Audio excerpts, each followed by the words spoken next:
Hello everyone, this is going to be a quick impromptu little video for Deep Carbon Observatory. And this is by, let's see here, Patrick Stewart and Scrap Princess, layout by Alex Mayo, and Scrap Princess did the art, and the words are from Patrick Stewart. But this is just a printed PDF, I have it in a binder.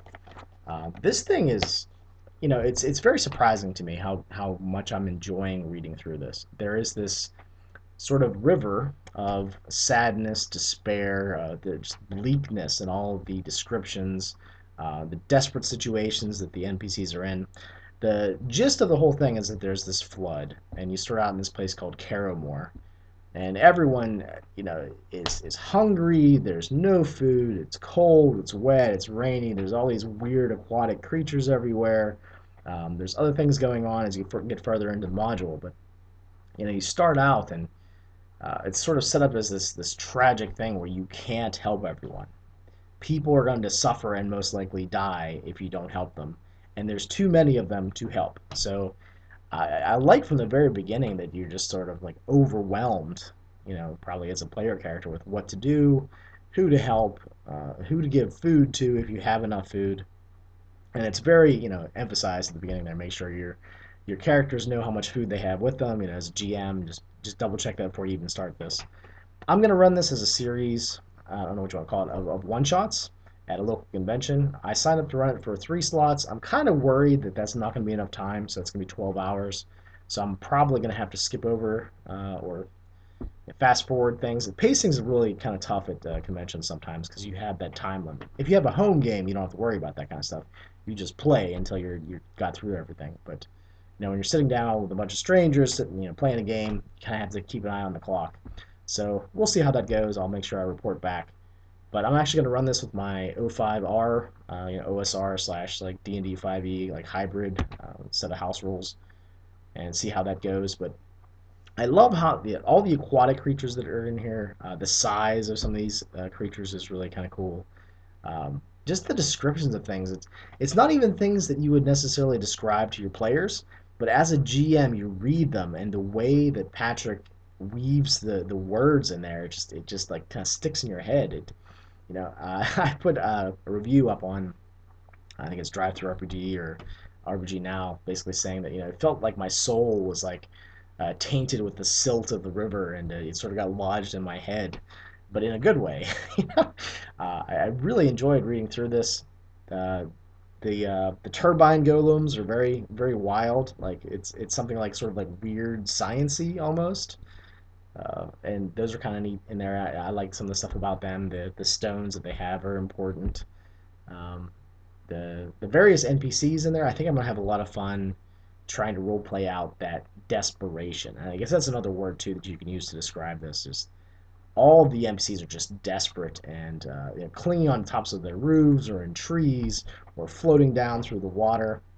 Another thing too that I haven't really seen in a lot of RPG adventures is that most likely the characters are going to try to find a boat, and there are several boats in there that they can probably get a hold of. There's probably more floating downstream, or they can try to trudge up through it, and I don't think that would work out very well for them. But it'll be interesting to see, and it seems like this would be a kind of module that you could run multiple times with different groups, and they could go about things in very different ways. They could interact with different groups of NPCs, end up with different situations that they have to figure out. So it's very cool. I kind of think that as we go through here, I'm gonna have to try to just break this up and fast forward certain things. But I really hope I can get a lot of that bleakness, despair, sort of anguish and suffering that some of these NPCs are going through, and try to bring that into my portrayals of the NPCs and see how that goes. And hopefully I don't bum everybody out, but I think they're going to have fun because there's lots of challenges. It's going to be tough. I'm not sure what level I'm going to make the pre-gen characters, but I think I'm going to kind of make them a little bit beefy just to try to get through things fairly quickly. Like if I made them first level characters, I don't know if that would go too well for them. They'd probably I'd probably have to bring a big stack of them, and I'm going to make a bunch of pre-gens just in case because I have a feeling that some of them are going to die. Uh, I'm kind of, especially in one shots, I like to run really deadly and lethal games, and people know that going in. So they see this the stack of pre-gens, and then you get the sort of like masochistic smile on their face. But so we'll see how it goes. I'm excited to run it. Just some things, I guess, that maybe a little bit of a critique. Some people might not like Scrap Princess's art, but I have to say that her art has really grown on me. It's it's neat to see the sort of angular, sort of like angry lines in there, just all juxtaposed. Some of the like this cover, it's a really kind of crappy little printing here. I got an old printer, but I've been like every once in a while I just find myself staring at this. Like I have no idea really even what it is. It might be the key that is in the module. It might be something else entirely.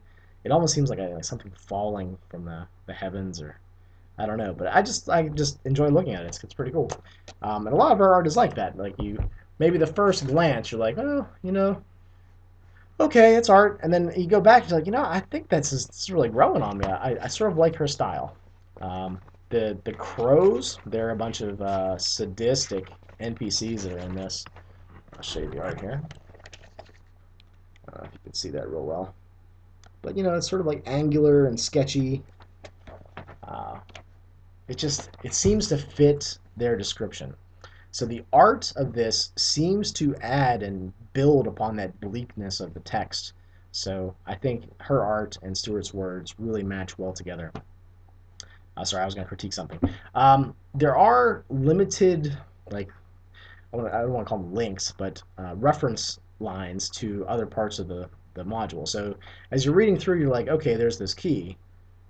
Where does it go to? And then I found myself making little notes on the side, like, what does this do? Or like with the turbine golems, what do these things do?